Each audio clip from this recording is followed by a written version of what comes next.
Hello दोस्तों, ज्ञान दर्शन online class में आप लोगों का आज फिर से स्वागत है। उधर हम पिछले कल बताए थे कि वीडियो क्यों नहीं बना रहे हैं, इसी कारण कल बताए। तो आज फिर से हम त्रिकोणमिति का मान सारणी का शॉर्ट ट्रिक और आसान भाषा में आप लोगों को बताएंगे। बहुत से बच्चों को कंफ्यूजन रहता है कि हम मान सारणी भूल गए, कैसे इसको याद रखेंगे, क्योंकि मान सारणी याद नहीं अगर रहेगा तो त्रिकोणमिति में आपको 5 नंबर, कम से कम 5 नंबर का आपका हिसाब छूट जाएगा।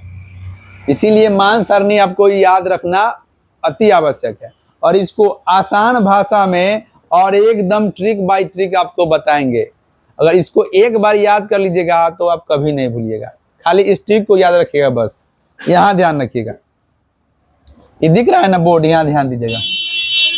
दिख रहा है बोर्ड? ठीक है, देखिएगा इधर ट्रिक।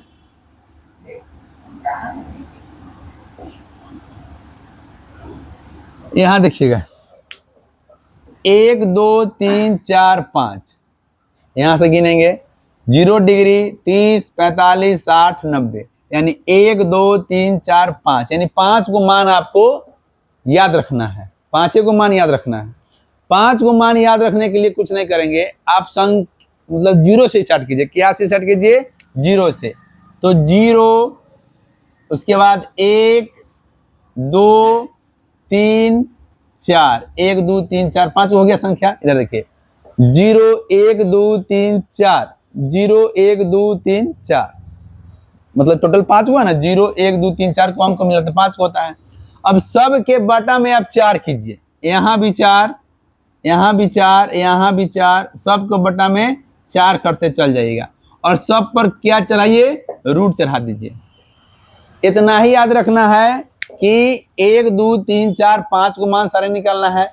संख्या आपको 0 से स्टार्ट करेंगे, यानी 0 1 2 3 4, और जो भी लिख रहे हैं उसके नीचे आपको 4 कर देना है। 1 2 3 4 तक है, यहाँ नीचे 4 कर देंगे। अब इसको कुछ नहीं करना है, 0 बटे अगर 4 करेंगे, यहाँ पर 1 बाय 1 देखेंगे, यानी कह रहा है पहला में 0 बटे 4, दूसरा में कह रहा है आपको 1 बटे 4, तीसरा में कह रहा है आपको 2 बटे 4, तीसरा में कह रहा है 3 बटे 4, और चौथा में कह रहा है 4 बटे 4। दिख रहा है ना बोर्ड? 4 बटे 4। यहाँ ध्यान दीजिएगा, 0 बटे कोई भी संख्या, 0 बटे कोई भी संख्या 0 ही होता है। 0 बटे कोई भी संख्या क्या होगा? आपका 0 ही होगा। यहां ध्यान दीजिएगा 1 बटे 4, अगर इसका वर्गमूल निकालिएगा तो 1 का वर्गमूल 1 होता है और 4 का वर्गमूल 2 होता है, यानी 1 बटे 2। आपको देखिए यहां से इसको अगर काटते हैं, इसको अगर काटिएगा, यानी इसको हम काटेंगे, रूट 2 बटे 4 है, काट देंगे तो कितना होगा? आपका 1 बटे 2 होगा, ये नहीं कट के आएगा। और इसको हम काटते हैं, इसको हम काटते हैं तो कितना होगा? 1 बटे 2 हो जाएगा, यानी 1 का वर्गमूल 1 होता है और 2 का वर्गमूल टूटेगा ही नहीं, तो 1 बटे रूट 2, 1 बटे रूट 2। ठीक है। यहाँ देखिए 60 का 3 का वर्गमूल टूटेगा नहीं और 4 का वर्गमूल 2 होगा, यानी रूट 3 बटे 2। 4 से 4 कट जाएगा 1 मर्तबे, यानी 1 का वर्गमूल होगा 1। यही आपको इतना याद रखना है। अगर ये याद रह गया, आपको मान सारणी आपको आराम से बन जाएगा, कुछ नहीं करना है। अब आइएगा, ये तो साइन का हो गया। कॉस में बताए हैं कि साइन का जस्ट उल्टा होगा। इसको हम संख्या इधर से गए थे, इसमें संख्या आपको इधर से आ जाना है, यानी संख्या पीछे से लिखते हुए आएंगे। कॉस में मान सारणी के लिए साइन का जो लिखे हैं उसको जस्ट पीछे से लिखते हुए चले आना है। तो यहां पर लिखेंगे तो कितना होगा? 1, यानी इस संख्या को इधर से लिख देना है, कुछ नहीं। तो इसी मान सारणी को इधर से कर दीजिएगा। 1 रूट 3 बटे 2 और 1 बटे 2, और यहाँ कितना हो जाएगा? 1 बटे 2, ये हो जाएगा 0। देखिए ये हो गया आपका, ये हो गया, ये हो गया, ये और ये। बस मान को पीछे से उलट देना है। और हमने बताए थे पिछले वीडियो में, हम बताए हैं पिछले वीडियो में कि साइन का उल्टा होता है, साइन का उल्टा होता है कॉसेक, साइन का उल्टा होता है कॉसेक, और कॉस का उल्टा होता है सेक। साइन का उल्टा होगा कॉसेक और कॉस का उल्टा होता है सेक। तो इसको आपको उलट के आपको इसको लिखना है। यानी एक बात को याद रखिएगा, अगर जीरो को उलटिएगा, जीरो को अगर उल्टा कीजिएगा, जीरो का उल्टा होता है आपको अपरिभाषित, इंफिनिटी, अपरिभाषित, और अपरिभाषित का उल्टा होता है जीरो। इतना चीज खाली याद रखिएगा, जीरो का उल्टा अपरिभाषित और अपरिभाषित का उल्टा जीरो। तो इसको उल्टा कर देना है, यानी जीरो का जब उलटिएगा तो क्या होगा, अपरिभाषित। इसको उल्टा जाएगा तो क्या होगा, दो, यही ना। 1/2 को उलटिएगा तो 2/1 होगा, नीचे एक का तो कुछ वैल्यू होगा ही नहीं, तो 2। इसको उलटिएगा तो क्या होगा, √2। अगर इसको उल्टा करेंगे तो 2/√3, बस कुछ नहीं, उलट देना है। इसको उल्टा करेंगे तो 1 का उल्टा 1 ही होता है। इधर देखिए, अब इसका कॉस का उल्टा होता है सेक, यानी 1 का उल्टा 1। इसको उल्टेंगे तो 2/√3, इसको उल्टेंगे तो क्या होगा, √2।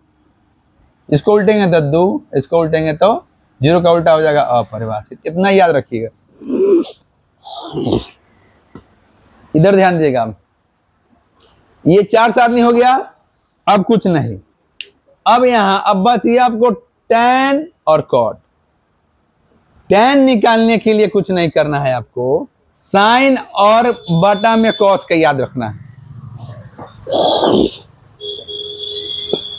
साइन और बटा में cos याद रखना है, साइन बटे cos, क्योंकि tan का जो भी मान होता है वो साइन बटे cos के बराबर होता है।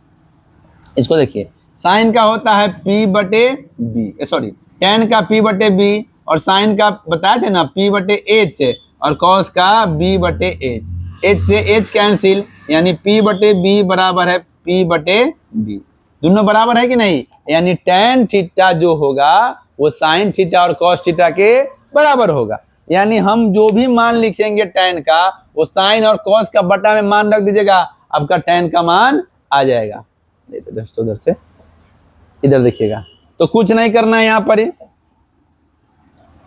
इधर देखिए,